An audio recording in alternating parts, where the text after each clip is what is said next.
This should be played at high volume.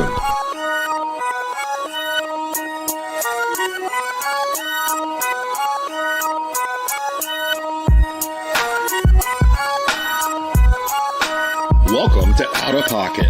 Here's your host, Michael Davis.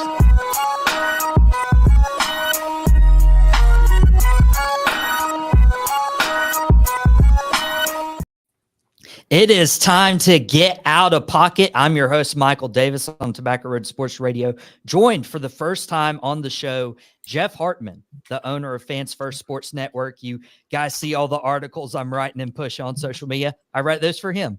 And of course, joined for the first time as well, Emily Morgan. Emily does incredible design work. If you have not followed her on Twitter or Instagram, it will be in the description, her X handle as well. Incredible work.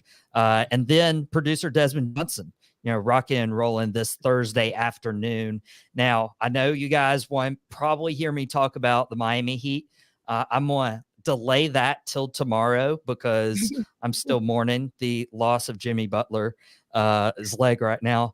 But instead, I wanted to invite you guys on because we have a Steelers fan, we have a Bears fan, we have a Panthers fan. We have an interesting dynamic on the show because last year, the Carolina Panthers traded up to the number 1 overall pick with Chicago. Chicago had their guy. Panthers trade up to go get their guy. Turns out that pick is now the number 1 overall pick of this year's draft. And then the Bears were like, what should we do? Should we trade it? Instead, they trade Justin Fields, which I thought they should have done a year ago. And they trade him to Jeff's Pittsburgh Steelers. So I wanted to ask you guys, because y'all have followed these teams very closely. First things first, Jeff, with Justin Fields, did you like them trading for Justin Fields? And do you think he could be the answer with the Pittsburgh Steelers? The question for me with Justin Fields was always, what's it going to cost? Originally this offseason, there was a lot of talk about a first-round pick, a second-round pick, either a day 1 or day 2 selection. And I wasn't interested in that. Not after Russell Wilson was acquired, not after everything that went down in terms of how the offseason was shaping up for the Steelers. Kenny Pickett gets traded to Philadelphia, and then all of a sudden things shift, and you're talking about a conditional 6th-round draft pick, not this year, next year. I don't understand what's not to like for a Steelers fan. For a Steelers fan, you have a guy with an unbelievable amount of upside in Justin Fields. Yes, it's only 1 year, and there's risk involved in that if he plays well. But I don't know if he's the answer, and I don't think really any Steeler fan that is realistic is looking at him to be the long-term answer. They're hopeful, but they're not looking for him to be that guy. Not with Russell Wilson there. There is going to be a competition in training camp, and it's going to start with OTAs and mandatory minicamp coming up this spring. But I think that the Steelers fan base is extremely happy with the trade. They love when the Steelers trade with the Bears. It always seems to work out in the Steelers' favor. And Emily got to watch Justin Fields a lot closely, so she could probably answer if she thinks Justin Fields is going to have success moving forward in Pittsburgh. Mm-hmm. Yeah. Obviously, it's always hard to say what will happen in the future, but I think he will be successful being under Mike Tomlin. I think having a coach with just a great success rate, I think that'll be really helpful for Justin Fields because obviously the Bears, we've had a lot of movement in the coaching staff, and I think that was definitely hard for a younger quarterback to kind of adapt to with the changing staff and stuff. So I think with, the Steelers having more of a consistent staff around him and coaching and all that, I think that'll be super helpful for him. I think I hope he has success. I really like Justin Fields, and I'm really excited to see how him and Russell Wilson will. I don't know if they'll necessarily be fighting for the first, but I know everyone's saying Russell will start, and I think Russell will be their number 1 for sure, but kind of seeing maybe how the season pans out, I think Justin will easily, get a couple starts in here and there. But yeah, I really think Pittsburgh is a good place for him to be. Obviously, I wanted him to stay personally. I just like Justin Fields, but I also understand business and everything like that. So yeah, I think he'll do good in Pittsburgh. I think it's a good move for him. So let me pose this to you real quick because, you guys do send off Justin Fields, and obviously it's Caleb Williams at number 1 overall. It'll be made official 1 week from today, and we'll cover the NFL draft moving forward on Out of Pocket. Would you rather have Justin Fields and potentially draft a Marvin Harrison number 1 overall, or would you rather have kept, Fields and have Marvin Harrison, or would you have rather drafted Caleb Williams number 1 overall? My initial opinion was to keep Fields just because I think, we put so much work and energy behind the quarterback, and just to kind of give up's the wrong word, but I'm just going to use it, but kind of just let it go and it almost like go to waste. It's hard to let all that excitement just kind of pass by. So initially I wanted to keep Fields. I love him as a player on and off the field. I'm not saying he's Tom Brady or Patrick Mahomes and stuff like that. He obviously has flaws and stuff that I hope he figures out, but I originally wanted to keep him, help build around him. Like the people we just picked up recently, like I would have loved to have seen Justin Fields to have that around him. However, I was not necessarily like opposed to getting Caleb Williams. I don't watch too much college football just because I didn't go to a college that had football. I went to Marquette, we're a basketball school. So I didn't know too much about Caleb Williams, but I heard great things. So I can't not help be excited about all, the talent that he hopefully brings and stuff. The only thing I was a little skeptical about was, I don't know if the word drama is the right word, but just the off-field stuff with like social media and stuff was a little like scary at first, but I think he will do good, and I'm excited to see like what he'll do in Chicago. Hopefully he has a great year. It's hard. Chicago's a tough city, so I hope he does good. And Des, she brings up the off-field stuff. There's some concerns with Caleb Williams. Do you trust Caleb Williams going to Chicago, number 1 overall? I don't trust any quarterback going to Chicago. To be honest, I've been on record saying that's where quarterback careers go to die, as well as wide receivers. Chicago. It's funny. I just had on John Dell from the Winston-Salem Journal on franchise players. We just finished taping this morning, and he's a Chicago Bears fan. And he was like, we haven't had a quarterback really since Jim McMahon, back in the mid 80s. And that was like a 3-year stretch because he was always hurt. Like from 84 to 86 is when McMahon was there. Other than that, you're talking, Jim Harbaugh, Mike Tomczak, Sid Luckman's in the Hall of Fame, and he was playing in the 40s or whatever with Chicago. But other than that, it's slim pickings when you get to quarterbacks in Chicago. So I'm not sure how well Caleb will actually do in Chicago. I wasn't completely sold on him being the number 1 overall pick. It seems like that's the way Chicago is leaning. But, us in North Carolina, I've seen a lot of Drake May over the past couple of years, and I feel like he's more of a polished pocket passer. But I guess it just depends on what Chicago is looking for. Either one of those guys, I think, will be an upgrade over Justin Fields, though. And Jeff, you've been following, Fans First Sports Network. We're putting together some draft stuff over the next week with our articles.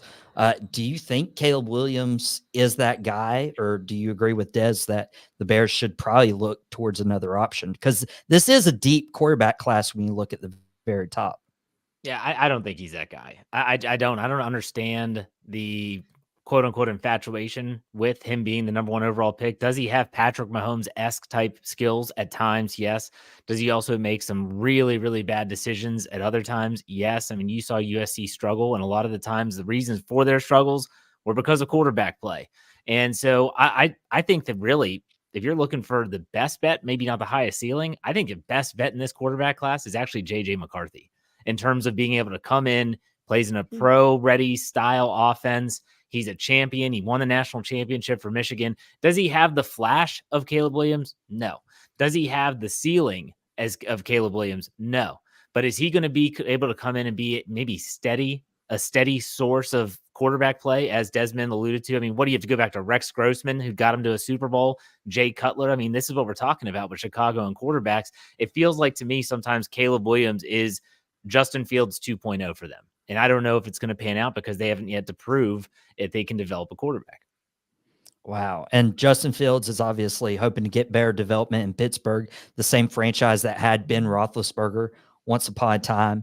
But Des, when you look at, the deal that the Panthers made with Chicago last year, The Panthers trade up number 1 overall. They gave up DJ Moore. So when we asked Emily, like, would you rather have Caleb Williams or Justin Fields and draft Marvin Harrison? Des, I got to pose the question. Would you have rather things worked out to where you had Bryce Young last year, or draft, I guess, whatever quarterback you want, either Caleb or Drake May, and then plus have DJ Moore and all that draft capital to still build this team? We actually talked about this on Believe in Panthers towards the end of the regular season. Would we rather have had Bryce Young or one of the quarterbacks coming out this upcoming year? And we all landed on Bryce. Bryce, I think, would have graded higher than Caleb Williams or Drake May or the kid from LSU or JJ McCarthy. Like he's a better football player. Heisman Trophy winner. The one thing about Bryce last year that kind of made us feel a little better about the pick was that as much as he got hammered, and he got hammered a lot last year behind a Swiss cheese offensive line, he got right back up. Literally every time, literally got right back up into the next play, which showed toughness to me. And I haven't seen that from Caleb Williams and some of the others yet. I would stick with Bryce. Bryce wasn't necessarily the problem last year in Carolina. Come to find out in hindsight, it was everything around Bryce that was the problem. And hopefully they haven't damaged him from what was going on, from the coaching staff to the front office to the ownership room to all the way down into the locker room. He seems to have emerged from it unscathed. And this will be, you got to think about it like this. At this point last year, we were all just settling on Bryce being the number 1 pick. Like he wasn't even in the building yet. This is going to be his first offseason where he's in the building in April, learning Dave Canales' playbook. He's got giants in front of him now on the offensive line and the interior where he needed it the most from last season. He's set up to be more of the Bryce Young we saw at Alabama going forward. So I would take him before I would take any of the quarterbacks in this year's draft. Wow. And especially when you look at, the quarterbacks in this class, like you have Caleb Williams, Drake May. Jeff mentioned JJ McCarthy is where he's sailed with his confidence. But people are going to critique this trade that happened last year with the Bears and the Panthers if Bryce Young doesn't work out, just like they'll critique, the Chicago and Pittsburgh trade if Caleb Williams doesn't work out, but Justin Fields does. I will say this, though, about that, though, critiquing the trade with Carolina. If Carolina had to do it over again, I think they would do the exact same trade. They don't regret doing the trade to move up to 1. If there's going to be regret down the road, it might be who they picked at number 1. But they don't regret actually trading off DJ Moore and those first round picks to go up to number 1. Their conviction was that they were getting a quarterback in that draft. So people can nitpick at it, but that's because of what they've seen so far from Bryce. But you got to give them a little bit more time, considering now that we know what was going on in the front office and the coaching staff last year. So he gets a mulligan, really. Yeah. And hindsight is always 2020, which is why this is a fun topic to debate. You're seeing the YouTube comments pour in. So shout out to you guys watching on our Tobacco Road YouTube channel. Shannon Smith saying Caleb's living off his junior year. I also see Brett Wiseman in the comments as well. And Brett, I saw shared his worst trade in NFL history. And that's what the question I want to pose to you guys.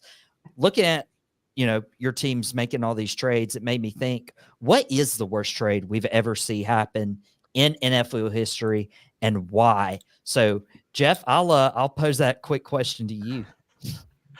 NFL, like the Herschel Walker trade comes to mind. That might be the most publicized and talked about and documented trade failure. I'm trying to think of another one. As a Steeler fan, like if I just go by recent, if I'm going to say what I think was the best trade for the Steelers, the worst for the Bears was the Chase Claypool trade for a 2nd-round draft pick, which turned out to be pick number 32, and they turned it into Joey Porter Jr., who's going to be a shutdown cornerback. So in terms of a trade that worked out for Pittsburgh, didn't work out for Chicago, Chase Claypool's not even in the league right now. Like he's not even in the league. He's a free agent. He's talking with some Saskatchewan Canadian Football League team, and the Steelers got the 32nd overall pick for that guy. So, but I think overall in NFL history, I'd have to go probably the Herschel Walker trade. Wow. Jeff's going the Herschel Walker trade. Emily Morgan, when you have these trades come to mind, what's the worst to ever happen in the NFL? That's a tough question, but now that you just brought up Claypool, Jeff, that I totally even forgot about him. So I would say that's like up there, at least from like a Bears standpoint. I would say I completely forgot. I remember when we first got him, like the excitement and all of that, and just quickly dwindled down. And then I remember when he went to the Dolphins, and I like the Dolphins too. And then when I watched him there again for like a second, it was like exciting. And then again, just like nothing, like absolutely nothing. And it's just, I think almost any team that like picked him up or traded for him just got a complete like flop, which is so hard to say about a player because you have so much hope for them. I would say, at least from a Bears perspective, and that's like pretty recent, that was pretty hard to see happen. And it happened so quick too. It was just like in a year or two, just like a complete flop, I would say. Wow. And that's when you find out when these trades are like good or bad. Des, when you're thinking about this question, what's the worst trade in NFL history? Well, the first thing that came to mind, and Jeff alluded to it, was it's called the Great Dallas Train Robbery, the Dallas Cowboy trade, Herschel Walker to the Vikings. And I went to go pull these, so we had what exactly happened. And the beauty of that trade, I'll get to in just a second, but the Vikings, they ended up getting Herschel Walker, Dallas's 3rd and 10th round picks in 1990. Yes, there was multiple rounds past round 7 in 1990. So I got those. They got San Diego's 5th round pick from 1990 and Dallas's 3rd round pick from 91. But they gave up linebackers Jesse Solomon and David Howard, cornerback Isaac Holt, running back Darren Nelson, got traded to San Diego, and defensive end Alex Stewart. So they gave up 5 players, plus they gave away their 1st, 2nd, and 6th round picks in the 90 draft, their 1st and 2nd rounders in the 91 draft, their 2nd and 3rd rounders in the 92 draft, and a 1st rounder in the 93 draft. Those players became Emmitt Smith, Darren Woodson, Russell Maryland. The thing that really did it, though, for this trade, the players that came in the trade, Jesse Solomon, David Howard, Isaac Holt, the genius of it, Jimmy Johnson added a thing to the trade where if those players did not make the roster, they would turn into 1st round picks. And he literally, as soon as they came in, he was like, well, I'm cutting him, I'm cutting him, I'm cutting him. So he already knew he was cutting these players when he put them in the trade because he knew he wanted the 1st round picks. So it literally built the 90s Dallas Cowboy team off of this one trade for Herschel Walker through the Vikings, basically. And then, of course, Jimmy, traded around the board. The value system that we use today in terms of trying to determine whether or not this pick equates out to that pick in trades or whatnot, it's the Jimmy Johnson system. So that's probably up there. But honestly, right now, I'm leaning towards the Cleveland Browns, Houston Texans trade of Deshaun Watson. They have literally, people were sitting here we were talking about Bryce Young earlier, his counterpart, CJ Stroud in Houston, like, well, look how good CJ Stroud is. Yes, because the Houston Texans had 1 billion picks from Cleveland. Cleveland sent Houston 6 draft picks, a 1st and a 4th in 2022, a 1st and 3rd in 23, a 1st and 4th in 24 for Deshaun Watson, and a 2024 6th round pick. Deshaun sat for a year. He got hurt last year. He's on a $260 million fully guaranteed contract and is not panned out in Cleveland. I'm leaning towards that one being the worst one of all time, but he's got some chance to redeem it. But as it stands right now, the Dallas one should be first. But that Browns Deshaun thing is starting to get real stinky. Can I add a trade in there that might be up there? It might be in the top 5 for sure. And let's not forget with the draft coming up next week, when the New Orleans Saints and Mike Ditka sent all of their 1999 draft picks and the first 3 picks in 2000 to go from all the way up to get Ricky Williams, the running back that year. He basically said, you can take all of our picks. Yeah. Just take all of our picks. Now, I'm not doing the digging to find out what those turned into or anything like that. But you talk about crazy trades. He traded all their draft picks to move up to 5th overall to get Ricky Williams running back. So I don't think it's ever happened before or since, to be honest. We got the iconic Sports Illustrated cover of Mike Ditka and Ricky Williams, and Ricky Williams is in the wedding dress, and Mike Ditka is in the groomsman suit. People don't talk about that trade as one of the worst ever very often, but I think it's worth it because you mortgaged your entire future on a running back, which was different at the time. In the 90s, it was different than it is now. But still. Now Ricky was an all-pro. He was a good running back, but yeah, you're right. To give up a whole draft for one player, that's and picks the following year. It wasn't just Yeah, the 1989 draft selections. He even gave up picks in 2000 as well. It's I insane. think it was the first and second for next year too. So I yeah, think you're right. Yeah, Man. It's interesting because that gives a whole new definition of the term all in, like pushing all your chips to the table. Like, hey, I'm going to go up and get you. Our YouTube comments are pouring in. Shannon, 3 years worth of draft picks. Really reset the Dallas Cowboys. Now I can't use that one. Brett saying Washington did the same thing pretty much for RG3. I mean, that didn't work out mainly because of a knee injury. Right. But and Brett, I saw also in the comments mentioned that, you know, one trade that seemed terrible at the time but worked out was Green Bay sending a first to Atlanta for Brett Favre, who had never started a game prior and only completion was to himself, which is I don't know how true that is, but that's kind of wild. I don't know if that was a terrible trade. It was, I mean, they were just kind of trading for a backup quarterback that ended up growing into the starter at Green Bay. I wouldn't put it on the level of some of the ones we've talked about here, including that Dallas trade. Again, that Dallas trade to Minnesota built the Jimmy Johnson Dallas Cowboys and won 3 championships for Dallas, like off of that trade. Like they got I think 7 starters or something like that out of it by the time it was said and done. So that's not going to happen again. That's not going. Well, I don't know. It kind of happened with Deshaun, so I don't think it'll happen again. You mentioned Deshaun. I was thinking Russell Wilson. You know, we having Jeff on the show who's a Steelers fan, and the Steelers aren't paying for Russell Wilson.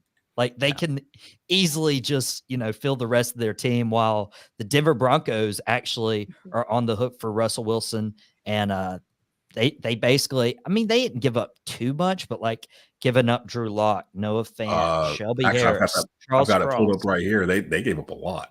The Broncos sent the Seahawks a 2022 first round pick, a 2022 second round pick, a 2022 fifth round pick, 2023 first round pick, 23 second round pick, plus tight end Noah Fant, defensive lineman Shelby Harris, and quarterback Drew Lock in exchange for Wilson and a 2024 fourth round pick. That was it. And then they turned around and gave Wilson $250 million guaranteed or whatever. So that's never mind. That's a lot.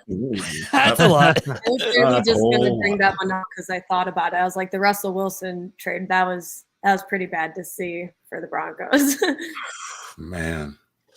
Well, hopefully, you know, our teams, I don't have any rivals on the panel, so I'm okay saying this. I hope you guys don't have a terrible draft like I hope for the Eagles or the Commanders or the Giants, being a Cowboys fan. But I wanted to ask you guys, while I still had you on the show, our final segment usually for Out of Pocket is That Aged Well. So it's usually a prediction for somebody to make either for tonight, tomorrow, or in this case, a week from today. Because a week from today, our team's pick, or in Dez's case, a week from tomorrow with the Panthers. But wanted to ask you guys, what position do you want your team to draft? Jeff, your team picks 20th overall, the Pittsburgh Steelers. What do you think they need to draft position-wise? Well, they need to bolster the offensive line. That's going to be huge. They don't have like a true bona fide center on the roster right now. They have some players that have done it, but they don't have that guy right now. So you can definitely imagine they're going to be targeting center. Will it be in round 1? I'm not sure. I'm fortunate enough to have a source within the Steelers facility, and they said you can expect anything to happen. If there's a run on quarterbacks in the top 10 and it pushes some talent down at other positions, I could see him trading up and getting a dynamic wide receiver, or even if it's a cornerback that falls.